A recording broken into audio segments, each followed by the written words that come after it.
Have the people. Mr. Heenan, who is approaching behind me. Record to reflect we've had a bench conference. Welcome back to Courtroom Uncovered, where real hearings meet raw emotion. Today's case, People vs. Peter Heenan, takes a heartbreaking turn as a once successful man faces the consequences of relapse, heartbreak, and desperation. Watch closely as the judge uncovers the truth behind Peter's struggle with addiction, accountability, and self-deception. This isn't just a courtroom hearing. It's a fight between survival and surrender. Let's see how deep this spiral goes. Hopefully we can get that all accomplished, and I will adjourn the probable cause in this matter to September 5th. All right. Okay. Mr. Heenan, and the record should reflect, just to briefly set it out, that while we were waiting for the courtroom change, I had a bench conference with counsel, and given those discussions, Mr. Heenan was, prior to calling his case, sent over to Community Corrections to obtain a scram tether and also to take a full panel drug test. Went over, did that, came back a 0.10 on a PBT, could not have the scram tether put on because of that. And also came back in terms of his drug testing with a possible dilution in terms of the creatinine level. Came back positive for benzos, and came back for positives on benzos. Sir, you take Zoloft? I do, sir. All right. How long have you had that prescription? Just started last night. I've taken it before, but I was in jail for 6 days, so I had to stop. And so then I started again. Sorry. The new script is from 2 days ago. Sorry. Hold on. You got a prescription for Zoloft 2 days ago? Yes, Your Honor. I did. So rehab, I was in treatment, and they gave me a packet of Zoloft. So I've been using that, but I needed more. So I called my primary care doctor, and he prescribed, I think, 30. Okay, you had that prescription filled. Yes, Your Honor. And so delivered. Hold on. I just need to back up for a moment because I'm trying to find out where you are right now and have a greater understanding. You were in rehab. When did you get out of rehab? May 12th, I believe. Okay. And when you got out of rehab, you had Zoloft. Yes, they send you home with a 30-day supply.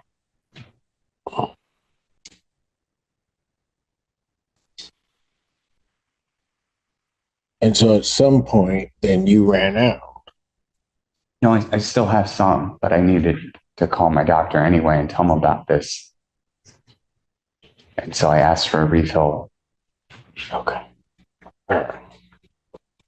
Where were you in treatment?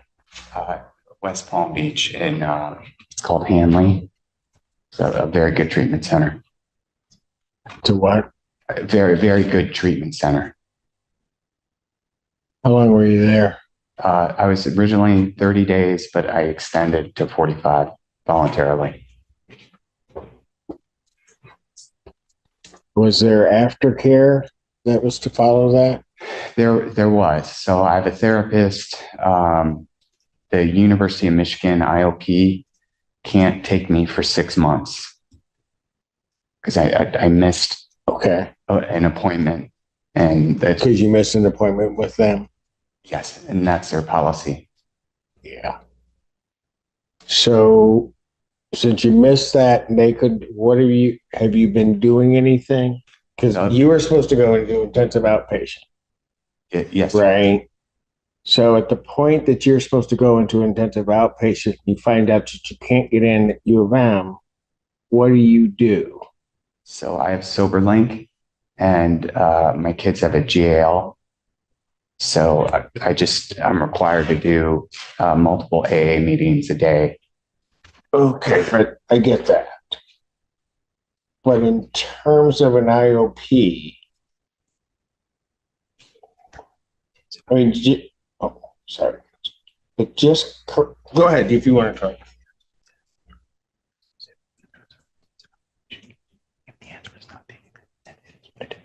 Oh, I've reached out to Brighton. They have an IOP program. It's on Zoom now. And I think Get enrolled? I can. Well, no. Here's what I'm trying to figure out. All right. And so I'm asking you these questions for a reason. I'm not asking you to try to trick you into anything. I'm just trying to figure out, like I said, where you are. Sure. So you get out of treatment. Part of the aftercare on the treatment program that you're in is that you were supposed to get yourself into an IOP, right? Your Honor, that was part of the condition. Also, the SoberLink and one AA meeting a day. Hold on. On whose condition? Oh, the treatment center's recommendation. Okay. You got me a little bit lost here. You go into the treatment center in Florida. You come out. They're basically, upon discharging you or releasing you from that, they're putting into place or give you a plan, an aftercare plan, right? Yep. Part of that aftercare plan was you were to get yourself into intensive outpatient treatment, Yes, sir. right? Their recommendation was something here local at University of Michigan, right? Yes, sir. You were supposed to call them, but missed that somehow and or another. And then, as per their policy, you can't get in for a while. 6 months. Right. After all that happens, what do you do instead of, I don't want to put it that way. What do you then do? Nothing? You didn't get yourself into any type of treatment program. Is that right? I found a therapist, and no, I did not find an IOP. Your Honor. Okay. Let me just ask you, and I won't hold you to it only because I know you've been drinking, but why didn't you do that? Honest answer. Sometimes I feel like AA is more effective because I've done an IOP program before, and it's on Zoom. And sometimes I feel like AA and SoberLink is more helpful, especially in person AA. Okay. Not yelling at you, but I'm just going to tell you, if you could figure it out yourself, you wouldn't be in the position that you're in right now, right? Yes, Your Honor. If it went just on your feelings of what you thought was best, we wouldn't be here dealing with this part of this, would we? Yes, Your Honor. So that's why you have other people kind of guide you as to what you really need to do. I also have a feeling that the program that you laid out for yourself, while you think effective, is actually just easier than doing the IOP, because an IOP can be difficult.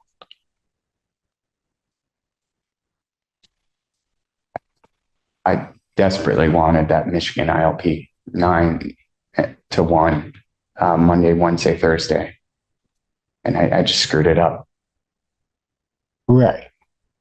But then you also then didn't put anything in place once you had messed up. Right. And in fact, if you're going to be honest about it, the stuff that you put in place was just easier stuff so that you could say you're doing something. That's fair, Your Honor. Yeah, I know. I've seen it for a while.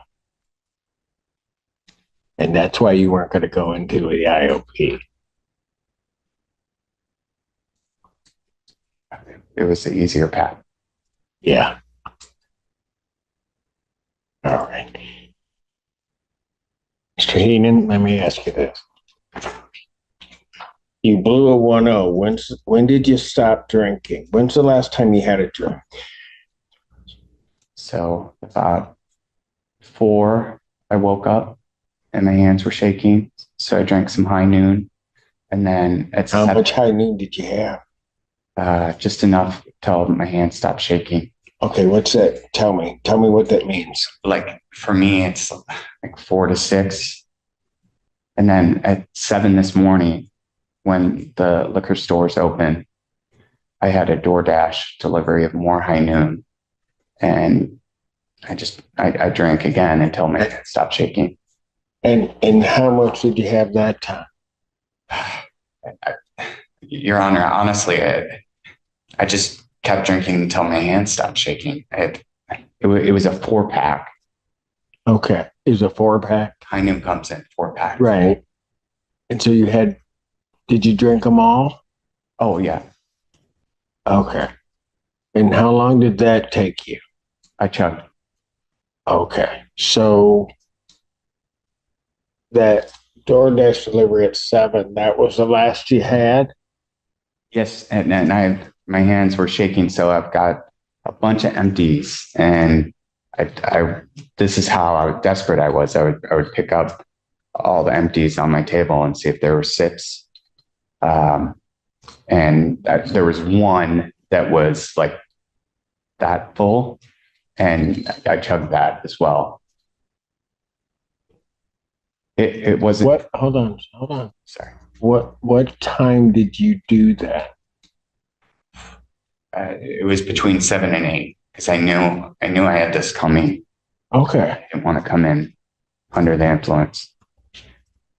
So at 8 o'clock, from 8 o'clock till, I don't know what time we first called your case. Well, when you went over to community corrections. So that was around 3 o'clock, maybe somewhere around there. Between 8 and 3, did you have anything to drink? No, Your Honor.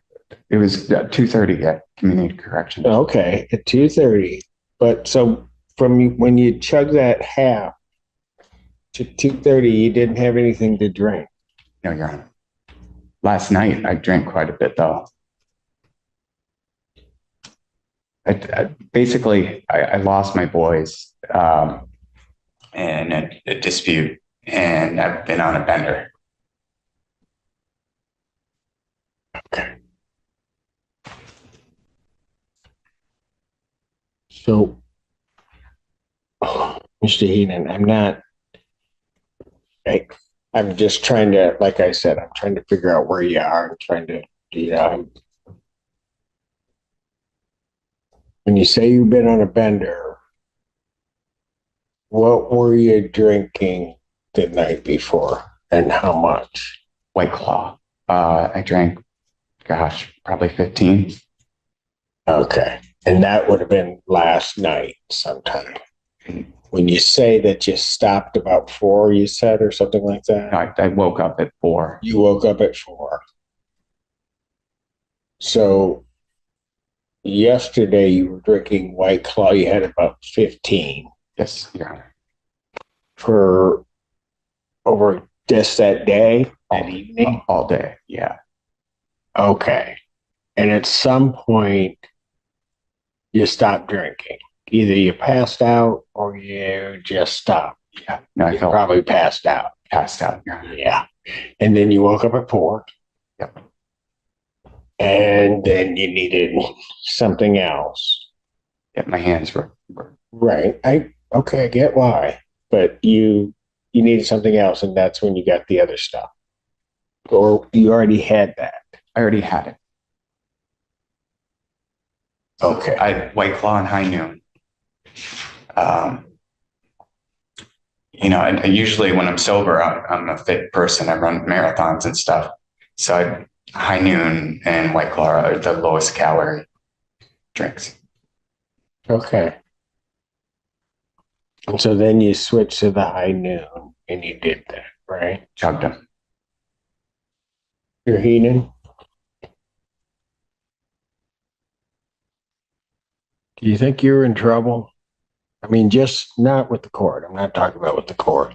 This is one of the hardest scenes to watch. Peter's hands are shaking, his voice breaking, and yet, he's brutally honest about his drinking.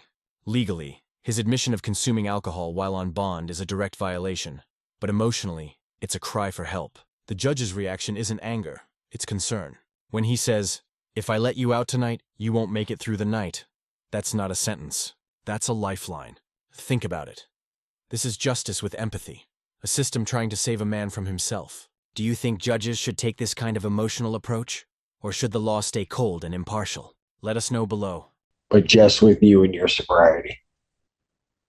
I do. I have 16 years of sobriety. So I know I can do it. I'm just having a hard time right now with this divorce and losing the kids.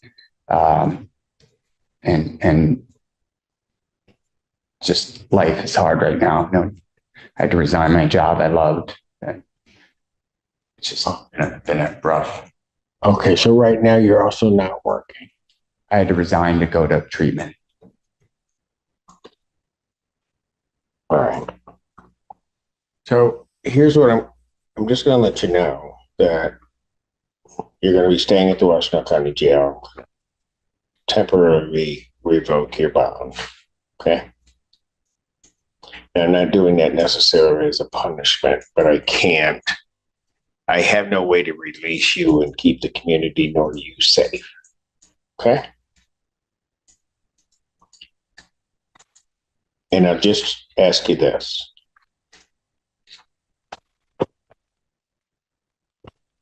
You're going to come back tomorrow. Okay. And I'm going to set that for 9 o'clock or 10 o'clock tomorrow morning. When you come back, and I may ask you this tomorrow, but I want to know right now, what would you like to see happen right now for you?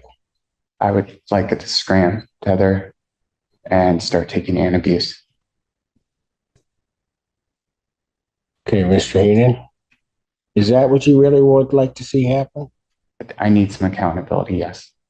Okay, but you also need some help. Right. I agree. I do have a sponsor. Have you called your sponsor? No, you haven't. Hold it. Answer my question. Have you called your sponsor? No, I was too embarrassed. Yeah. And the reason that you want the scram and the antabuse is because those are sort of easy things that I can do out of sight. Okay. You don't have to answer that. Okay.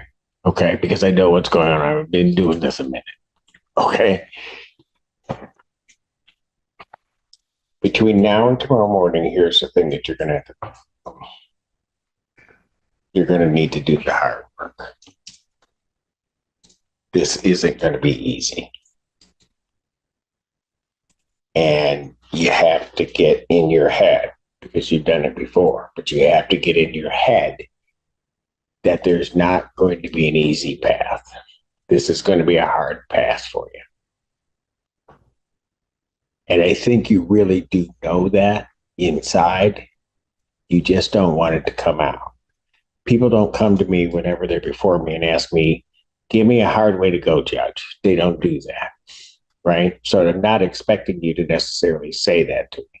I'm just telling you, this isn't going to be this easy path, this shortcut.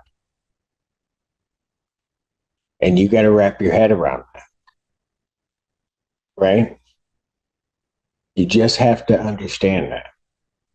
So we're going to try to get something in place for you, because let me put it this way. If I let you out right now, you don't make it through the night without drinking. And you know that. Not with the scram. I could put that scram on you. You're going to drink. I spent. Oh, you're going to drink. Okay. That scram is not a magic bullet. It's not going to stop you. The only thing that scram is going to do, quite frankly, where you are, the only thing the scram's going to do is just tell on you. It's not going to stop you from drinking. Realize that you pounded down 15 White Claws, and then you did 4, then that wasn't enough, and you had to call somebody to bring you more alcohol. Do you think a thing around your ankle is going to stop you after that? No, it's not.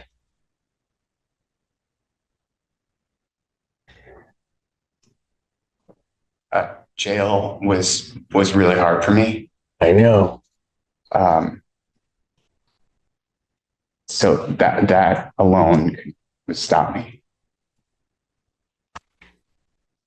For a while. I understand. But you're going to go tonight, and then we're going to see you tomorrow morning. And Mr. Heenan, you'll never, or maybe one day you'll understand it. I'm not doing it to be me. I don't want to lose you. And I know if I let you out of here, there's a good chance we're going to lose you. Thank you.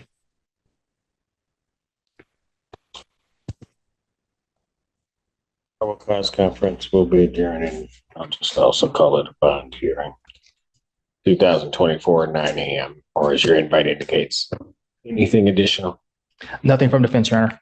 All right. Bond will continue. Mr. Heenan? You're looking a whole heck of a lot better. Thank you so And much. I'm just going to let you know. What a transformation. Just one night later, Peter appears healthier, calmer, and most importantly, grateful. The judge's tough love clearly made an impact. From a legal standpoint, this hearing reflects a crucial balance. Protecting the community while giving a struggling defendant a second chance. It's a reminder that justice isn't always about punishment. Sometimes it's about redemption. The takeaway? Accountability and empathy can coexist in the courtroom. When a judge listens, challenges, and guides, real change can begin. If you found this case as powerful as we did, hit that like button, drop your thoughts in the comments, and subscribe to Courtroom Uncovered for more real-life moments where justice meets humanity.